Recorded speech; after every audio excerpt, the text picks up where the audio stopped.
नमस्कार, मैं हूं आलोक और आप देख रहे हैं सत्यहिंदी.com। आइए नजर डालते हैं अब तक की सुर्खियों पर। लाल सागर में व्यापारी नौसेना और जहाजों पर हमले और क्षेत्र में भारतीय नौसेना के जहाजों की तैनाती के बीच विदेश मंत्री एस जयशंकर ने मंगलवार को कहा कि भारत की अधिक क्षमता, उसकी अपनी रुचि और प्रतिष्ठा आज इस बात की गारंटी देती है कि वह वास्तव में कठिन परिस्थितियों में मदद करता है। उन्होंने कहा, भारत की अधिक क्षमता, हमारा अपना हित और हमारी प्रतिष्ठा आज इस बात की गारंटी देती है कि हम वास्तव में कठिन परिस्थितियों में मदद करेंगे। एस जयशंकर ने कहा, अगर हमारे पड़ोस में बुरी चीजें हो रही हैं तो हम कहते हैं कि मेरा इससे कोई लेना देना नहीं है, तो हम एक जिम्मेदार देश नहीं माने जाएंगे।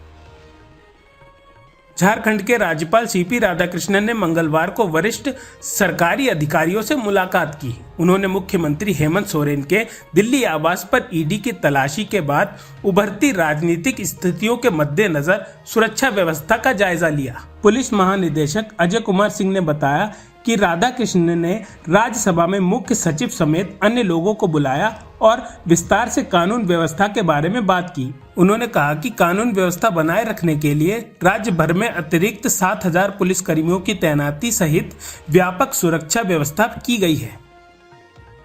झारखंड के मुख्यमंत्री हेमंत सोरेन, जो ईडी के अनुसार 30 घंटों से अधिक समय तक गायब थे, मंगलवार को रांची में अपने आधिकारिक आवास पर पहुंचे। कथित धोखाधड़ी मामले के सिलसिले में सोमवार को दिल्ली में उनके आधिकारिक आवास पर ईडी के छापे के बाद उनके गायब होने की अटकलें थी। उनके घर पर पार्टी के विधायकों की बैठक हो रही है, जिसमें उनकी पत्नी कल्पना सोरेन भी मौजूद है।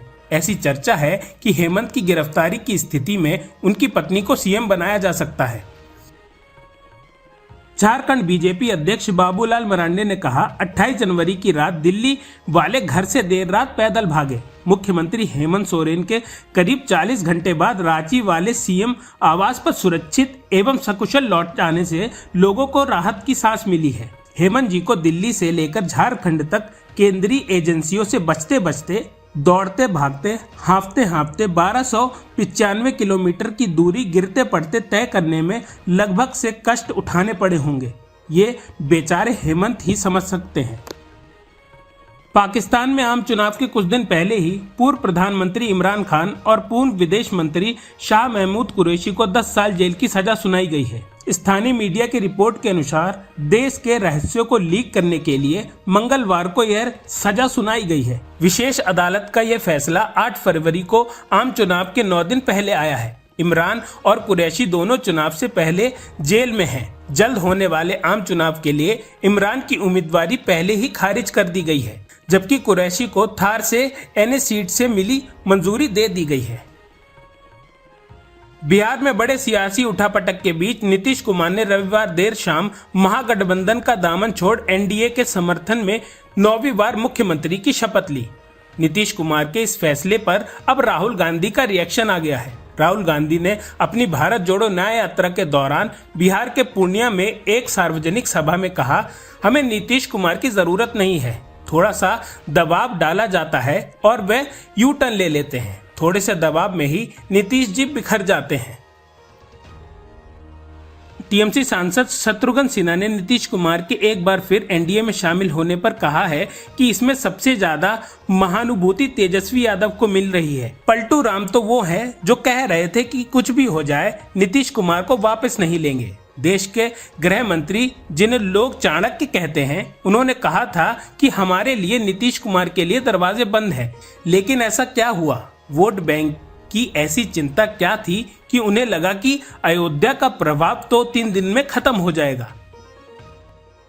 कांग्रेस नेता राहुल गांधी ने अपनी भारत जोड़ो न्याय यात्रा के दौरान बिहार के पूर्णिया में किसानों को संबोधित किया। इस दौरान उन्होंने कहा कि जो भी नेता किसानों की जमीन की रक्षा के बारे में बात करेगा, उस पर मीडिया 24 घंटे हमला करेगा। यह भारत सरकार भूमि अधिग्रहण अधिनियम का उल्लंघन कर रही है। मैं आपके लिए मुद्दा संसद में उठा सकता हूँ।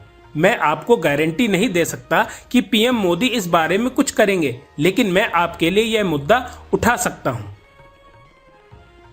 कांग्रेस नेता प्रियंका गांधी ने कहा कि अगर कहीं पर युद्ध के हालात हैं तो वो सबसे पहले हम अपने नागरिकों को वहां से बचाकर वापस अपने वतन लाते हैं।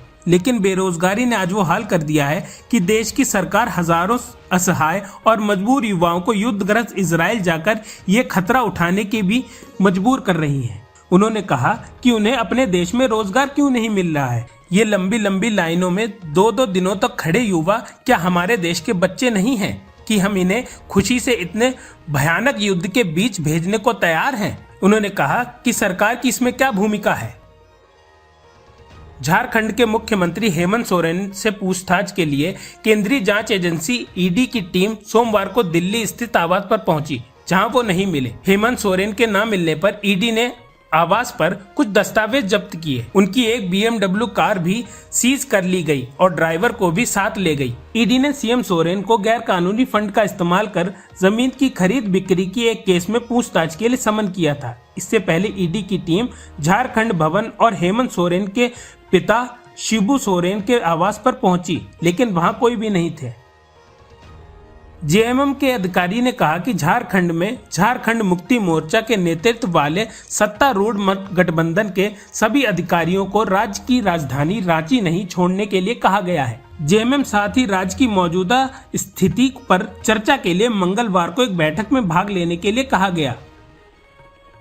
झारखंड के मुख्यमंत्री हेमंत सोरेन के ईडी के सामने मनी लॉन्ड्रिंग केस में पूछताछ के लिए पेश न होने के बाद राज्य में हलचल तेज है।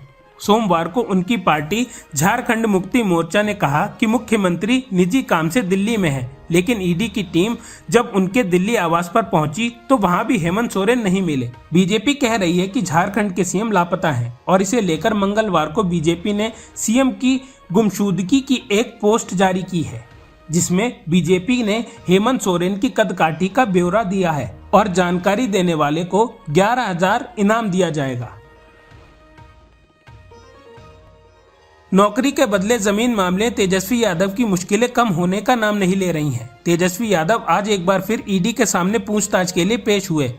प्राप्त जानकारी के मुताबिक उनसे पूछताछ के लिए ईडी के अधिकारी दिल्ली से भी आए हैं।